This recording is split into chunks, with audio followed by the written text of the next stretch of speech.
4월 26일 저희들에게 주신 하나님 말씀은 사무엘상 18장 17절로 30절까지 말씀입니다. 사울이 다윗에게 이르되 내 맏딸 메랍을 내게 아내로 주리니 오직 너는 나를 위하여 용기를 내어 여호와의 싸움을 싸우라 하니 이는 그가 생각하기를 내 손을 그에게 대지 않고 블레셋 사람들의 손을 그에게 대게 하리라 함이라. 다윗이 사울에게 이르되 내가 누구며 이스라엘 중에 내 친속이나 내 아버지의 집이 무엇이기에 내가 왕의 사위가 되리이까 하였더니 사울의 딸 메랍을 다윗에게 줄 시기에 무홀라 사람 아드리엘에게 아내로 주었더라. 사울의 딸 미갈이 다윗을 사랑하며 어떤 사람이 사울에게 알린지라.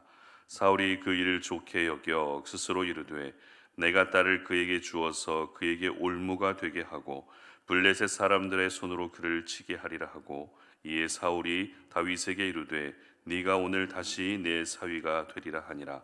사울이 그의 신하들에게 명령하되 너희는 다윗에게 비밀히 말하여 이르기를 보라, 왕이 너를 기뻐하시고 모든 신하도 너를 사랑하나니 그런즉 네가 왕의 사위가 되는 것이 가하니라 하라.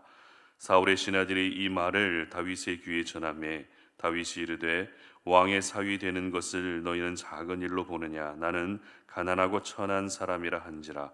사울의 신하들이 사울에게 말하여 이르되 다윗이 이러이러하게 말하더이다 하니, 사울이 이르되 너희는 다윗에게 이같이 말하기를 왕이 아무것도 원하지 아니하고 다만 왕의 원수의 보복으로 블레셋 사람들의 포피 100개를 원하신다 하라 하였더니, 이는 사울의 생각에 다윗을 블레셋 사람들의 손에 죽게 하리라 함이라.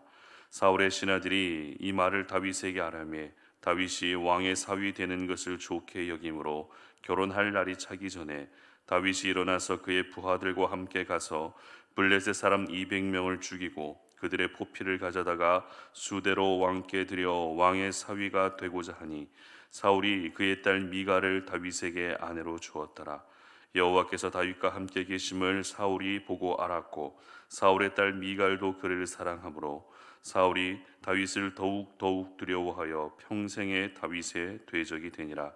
블레셋 사람들의 방백들이 싸우러 나오면 그들이 나올 때마다 다윗이 사울의 모든 신하보다 더 지혜롭게 행하매 이에 그의 이름이 심히 귀하게 되니라. 아멘. 하나님은 위기를 기회로 만드신다라는 제목으로 오늘 아침 말씀 전합니다. 지금 우리 사회는 총체적 위기의 시대를 살고 있습니다. 모든 분야에서, 거의 모든 분야에서 위기라는 말이 언급될 정도로 위기 속에서 하루하루를 살아가고 있는 것이 바로 저희들의 인생인데요. 그런데 위기가 언급될 때마다 함께 언급되는 말이 있습니다. 어떤 말입니까? 바로 기회라는 이야기죠. 위기는 기회다라는 말을 여러분 들어보셨을 것입니다. 실제로 위기를 기회로 삼아서 성공한 사례들이 우리 주변에 참 많이 있기 때문에 이와 같은 말이 나오게 된 것 같습니다. 그래서 위기를 기회로 만드는 여러 가지 좋은 책들도 출판되어 있고, 위기를 기회로 만드는 좋은 강연도 우리는 쉽게 접할 수 있게 됩니다. 하지만 저희들이 오늘 이 아침에 기억해야 할 것은, 위기를 기회로 바꾸시는 분은 내가 아니라 바로 우리 하나님이라는 것이죠.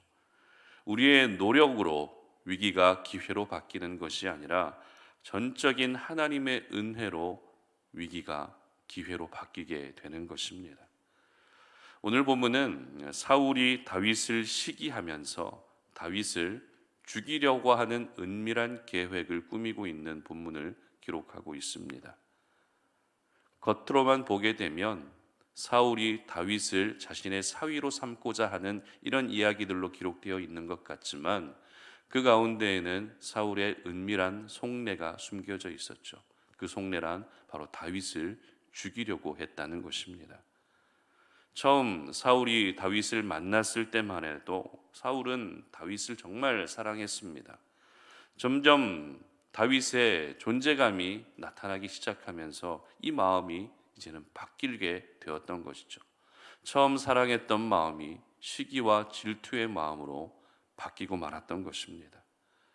그러므로 오늘 이 아침에 저희들이 기억해야 할 사실은 우리가 이 땅을 살아가면서 하나님께서 나에게 붙여주시고 나에게 맡겨주신 한 사람 한 사람을 처음 마음과 같이 초심을 잃지 않고 끝까지 사랑하는 그러한 자세가 필요하다는 것을 여러분 모두 기억할 수 있었으면 좋겠습니다.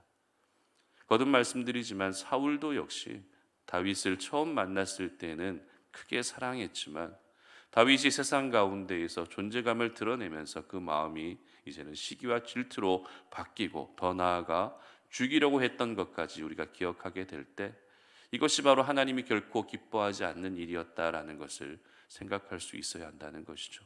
하나님의 사람들은 하나님의 맡겨주신 그 한 영혼 한 영혼들을 초심을 잃지 않고 사랑하는 그 사랑의 자세가 오늘 이 아침에 하나님께서 저희들에게 요구하고 계시는 첫 번째 모습이라는 것입니다. 오늘 사울은 다윗을 향한 시기의 마음이 갈 때까지 가면서 급기야 다윗을 죽이려고까지 하는 그런 해서는 안 될 생각까지 하게 됩니다. 그리고 다윗을 죽일 방편으로 누가 봐도 자연스럽게 죽었다라고 생각하게끔 계략을 꾸미게 되는데요. 그 계략이란 블레셋 사람들을 이용하는 것이었습니다. 그런데 이와 같은 계략보다 더 악했던 것이 무엇인가 하면 자신의 두 딸까지 이용해서 다윗을 죽이려 했다는 것이죠. 먼저 17절 말씀을 우리가 함께 보도록 하겠습니다. 사울이 다윗에게 이르되 내 맏딸 메랍을 내게 아내로 주리니 오직 너는 나를 위하여 용기를 내어 여호와의 싸움을 싸우라 하니 이는 그가 생각하기를 내 손을 그에게 대지 않고 블레셋 사람들의 손을 그에게 대게 하리라 함이라. 사울은 맏딸 메랍을 아내로 주는 조건으로 다윗을 블레셋과 싸우게 합니다. 이 싸움에 나서게 되면서 전장에서 다윗이 블레셋 사람들의 손에 의해 자연스럽게 죽도록 한 것이었죠. 물론 다윗이 그렇게 쉽게 죽을 사람이 아닙니다. 하지만 사울의 입장에서는 다윗을 향한 그 시기심이 너무 컸기 때문에 이렇게 해서라도 다윗을 죽이려고 했던 것입니다. 그러나 다윗은 자신의 천하고 평범한 신분을 이유로 나는 절대 왕의 사위가 될 수 없습니다라고 이것을 거절하게 되죠.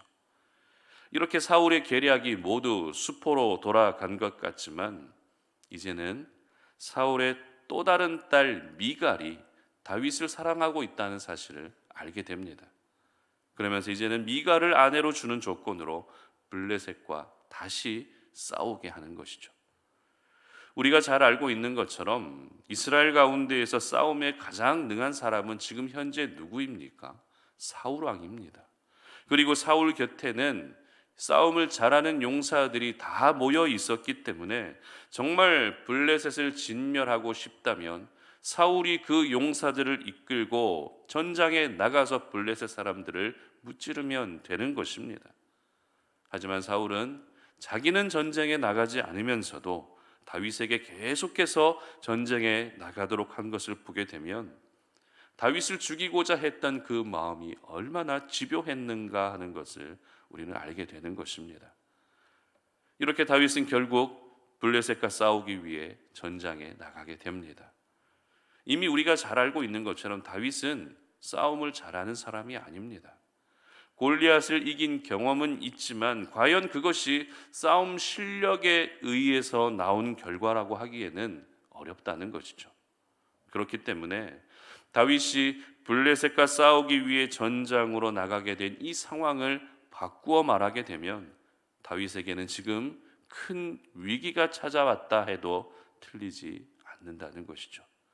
정말 사울이 원하던 대로 다윗이 죽을 수도 있는 위기에 놓여지게 된 것입니다. 그러나 결과는 어땠습니까? 다윗이 이기게 됩니다.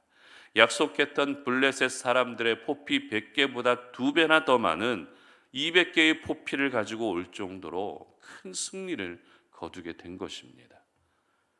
그런데 우리는 여기서 다윗이 블레셋을 이겼다, 다윗이 승리했다라고 하는 이 부분보다 더 중요한 메시지가 오늘 본문에 있다는 사실을 기억할 수 있어야 됩니다. 28절 말씀 보시기 바랍니다. 여호와께서 다윗과 함께 계심을 사울이 보고 알았고 사울의 딸 미갈도 그를 더욱 사랑하므로. 아멘. 다윗을 죽이기 위한 계략으로 꾸며진 오늘의 이 모든 일이 오히려 하나님이 다윗과 함께 계시다는 것을 보여주는 기회가 되었다는 것입니다. 다윗은 지금 블레셋 사람들과 싸우게 되는 위기에 놓여지게 되어 있지만 그 위기가 오히려 어떻습니까? 하나님이 다윗과 함께하고 계시다고 하는 기회로 보여질 수 있게 되었다는 것입니다. 그리고 29절 보시기 바랍니다. 사울이 다윗을 더욱 두려워하여 평생에 다윗의 대적이 되니라. 아멘. 이제는 사울에게 다윗이 더욱더 두려운 존재로 기억되는 기회가 된 것입니다.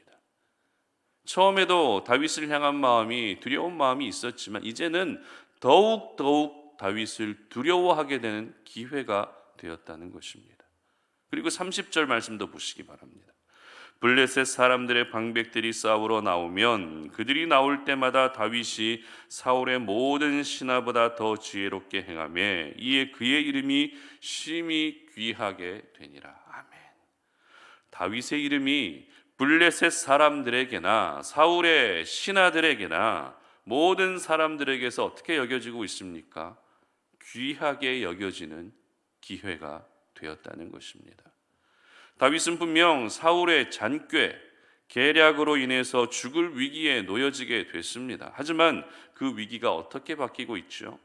오히려 다윗의 삶 가운데 역사하고 계시는 하나님을 보여주는 기회가 되었다는 것입니다. 다윗의 존재감을 더욱더 드러낼 수 있는 또 하나의 기회가 되고 있었던 것입니다. 그렇습니다.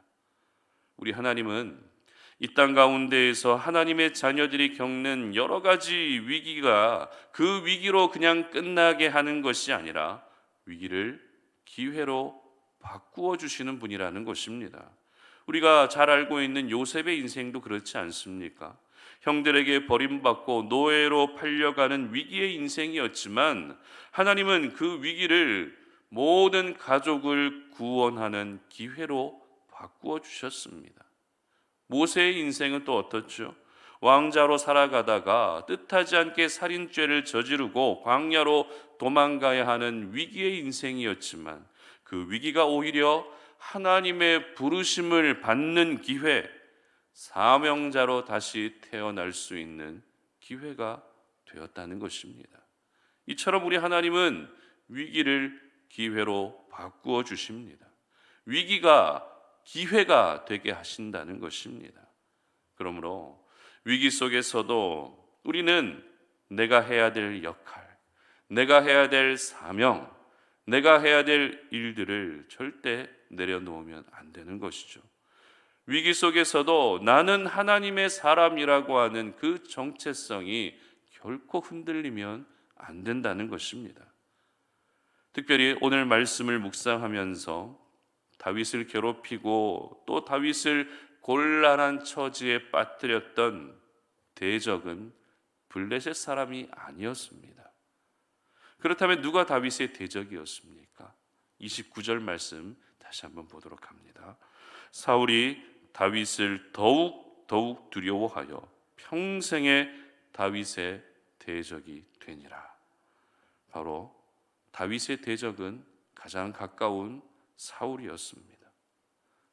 블레셋이 다윗의 대적이 아니라 가장 가까웠던 사울이 평생에 다윗의 대적이 되고 말았던 것입니다. 다윗의 입장에서는 충격이 아닐 수가 없습니다. 차라리 블레셋이 대적이었다면 마음 놓고 그들을 진멸할 수 있지만 사울이 대적이었기 때문에 다윗의 입장에서는 어찌할 수 없는 난감한 상황이었을 것입니다. 그러나 다윗이 사울에게 보여준 그런 모습이 어떤 모습이었죠? 사울을 정죄하지 않았습니다. 사울로 인해서 여러 위기가 있었던 것은 사실이지만 그 위기 속에서도 사울을 향해 분노를 탈출하지 않았다는 것입니다. 다윗이 위기 가운데에서 변하지 않고 가지고 있었던 생각은 하나님의 주권을 인정하는 것이었습니다. 하나님의 주권 아래서 내가 감당해야 될 역할을 묵묵하게 감당하는 것이었습니다. 그렇게 했더니 어떤 결과가 찾아왔습니까? 하나님이 위기를 기회로 바꾸어 주신 것입니다. 위기가 오히려 기회가 될 수 있게 하셨던 것입니다. 그렇습니다. 내 힘으로는 위기를 기회로 만드는 것이 잘 안 됩니다. 하지만 하나님은 위기를 기회로 얼마든지 만드실 수 있습니다. 그러므로 오늘 이 아침에 우리 모두가 내 인생 가운데, 내 삶 가운데 일하고 계시는 하나님의 일하심을 신뢰할 수 있었으면 좋겠습니다. 그리고 여러분에게 맡겨진 그 사명을 묵묵히 감당할 수 있는 그런 아침이 될 수 있었으면 좋겠습니다. 여러분, 위기 가운데서도 기도해야 됩니다. 위기 가운데에서도 하나님을 찾아야 합니다. 위기 가운데서도 하나님을 의지하고 위기 가운데에서도 예배의 자리에 나와서 하나님과 소통하는 시간을 가져야 한다는 것입니다. 그러면 여러분이 겪고 있는 인생의 모든 위기를 반드시 기회로 바꾸어 주실 것입니다. 그 위기가 오히려 여러분을 이 세상 가운데서 높이 높이 세워주시는 기회로 찾아오게 될 것입니다. 이와 같은 놀라운 은혜가 우리 사랑하는 모든 성도님들의 인생 가운데 충만하게 임하는 그런 귀한 아침이 되시기를 주님의 이름으로 축복합니다. 함께 기도하겠습니다. 살아계신 아버지 하나님, 감사합니다.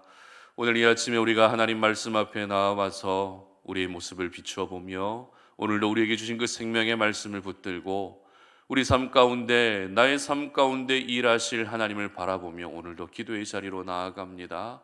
아버지 하나님, 우리가 살아가면서 뜻하지 않은 위기를 겪을 때가 얼마나 많이 있습니까? 죽을 위기에도 놓여지게요, 믿음이 무너지는 위기에도 놓여지게 되고, 모든 인생의 위기를 오늘도 겪어야 하는 것이 우리의 인생입니다. 그러나 세상에서도 위기가 기회가 될 수 있다라고 말하는데 믿음 안에서는 그 위기가 당연히 기회가 되지 않겠습니까? 우리가 믿고 있는 하나님이 위기를 기회로 바꾸어 주시는 분이시기 때문에 오늘도 우리가 하나님을 향한 믿음 잃지 아니하고 하나님 바라보며 기도의 자리로 나아가서 내가 겪고 있는 인생의 모든 위기를 올려드립니다. 아버지 하나님, 그 기도를 들으시고 우리가 겪고 있는 위기를 보시고 이제는 그 위기가 위기로 끝나지 않게 하시고 이제는 기회로 남을 수 있는, 기회로 바뀌어질 수 있는 놀라운 은혜를 우리 하나님 허락하여 주시옵소서. 다윗에게 하나님이 허락해 주셨던 그 기회, 요셉에게 허락해 주셨던 그 기회, 모세에게 허락해 주셨던 그 기회, 하나님이 주시는 그 기회가 우리의 인생 가운데 아름답게 펼쳐질 수 있도록 은혜 베풀어 주시옵소서. 감사드리며 예수님의 이름으로 기도드립니다. 아멘.